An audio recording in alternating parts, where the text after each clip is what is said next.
I invite you all to allow your thinking brains to just take a back seat and put your hands in your heart if you feel like it.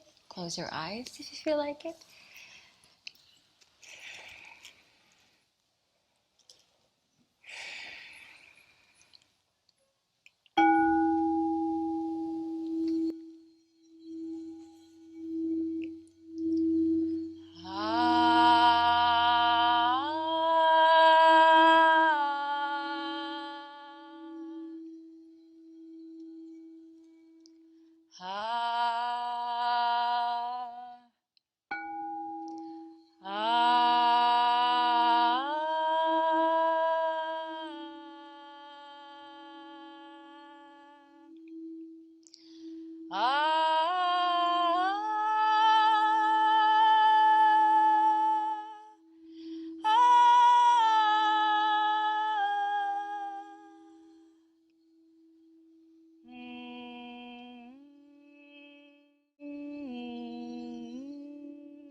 I am a medicine woman, a wholeness energy healer, and I'm also a physical therapist.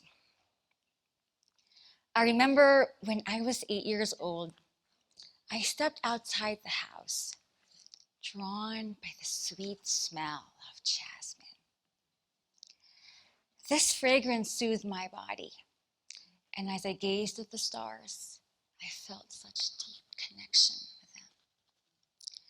And that was the very first time I saw spirits, fairies, and celestial beings. I was so mesmerized by their deep love for me. And then on 11/11, on my 11th birthday, I remember I was sitting at the Great Lawn at school. And as I stared at the sky opened up for me. And I was shown families with children like me from all over the world who have spiritual gifts and abilities like me, who also see the magic of the world like I do. But they were misunderstood for their gifts. So they weren't happy and very alone. Now, I didn't know what that vision meant for me at that time. All I knew was that day on my birthday, I was so excited to share with my father the beauty and the magic that I experienced in the natural world. So as he came to pick me up from school, I started to tell him that I saw spirits, fairies, and celestial beings. I shared with him this profound idea that we were all connected to all of life like a web of a spider, and that the stars are always watching and guiding us. But then he looked at me with such disappointment and said, "You are crazy. This is just your imagination." I suddenly felt this icy cold sensation sweep over my body. As a young girl, his words shocked me to the core and devastated my world. Now I understood what the vision meant on that day. So I stopped connecting with the stars. I stopped staring at the sky and listening to the earth. I ignored the spirits and the magical beings, and I even started to fear them. And I feared them because connecting and communicating with them would just reinforce my father's words that I was indeed crazy. Now, for some of you, what I'm sharing may be too impossible to believe. And that's okay. I'm not here to convince you. I am here for those of you who have spiritual gifts and abilities like me, who have shut them down because you have felt like a misfit and an outcast your entire life. I am here to remind you of our sacred contracts that we've agreed upon before we got incarnated into this lifetime. I am here for the energy healers, the healers of all kinds, the earth keepers, the light workers, the oracles of the earth, the awakened ones. All of you who have this deep connection with Great Spirit, Mother Earth, and the ancient wisdom of our ancestors. I'm here for those of you who connect with the star beings, the Pleiadians, and those of you who connect to the tree people, the little people, the elementals. Those of you who have this inner knowing and wisdom of a world connected to all worlds. I am here to tell you that we need to rise up and reclaim our power as medicine to this earth.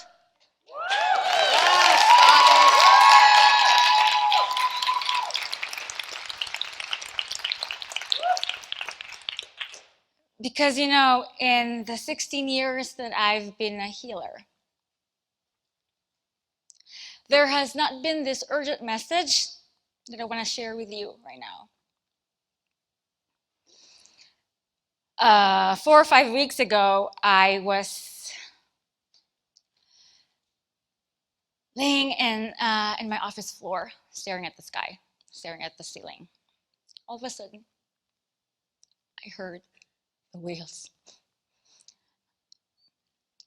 I heard the whales. It's not this mating call that happens. It is this gut-wrenching, earth-shattering, painful cry for help. It was the cry for Mother Earth. She was in pain. I had to put my hands on my ear because it was too much for me to hear. And I stood up, grabbed my phone, went to Facebook. And of course, what I saw in my news feed was more whales washed ashore, dead. So this is not just about plastic. We all need a massive spiritual awakening.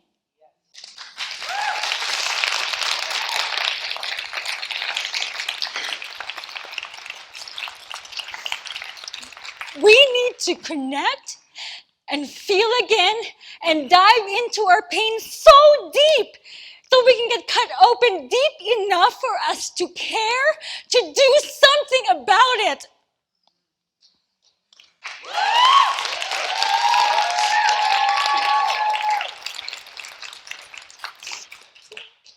Because this connection to Mother Earth, this connection to our land, our ocean, our animals, this is because of our disconnection with ourselves. And the way to heal her is to heal our own pain. The way to heal her is to dive into our deep soul pain. And so what is deep soul pain? Deep soul pain is a pain coming from our disconnection to our own truth, our own calling, our own purpose, this illusion of separation from the divine, Mother Earth, and our divinity. It is also, and it could be manifested as chronic pain, which is pain that's in our cells and nervous systems, coming from a memory or an imprint of a long-standing suffering, trauma, or a painful experience. that we may or may not be aware of. What I've learned that if we allow ourselves to lean into pain and change our relationship with pain, we will unleash the healer in all of us. Most times we think that pain is our enemy or that it's poison. So when it comes knocking on our door, we run for the hills. Or we numb or avoid pain like I did in my 20s when I drank a lot and partied till wee hours in the morning wearing 4-inch heels and a tight mini dress.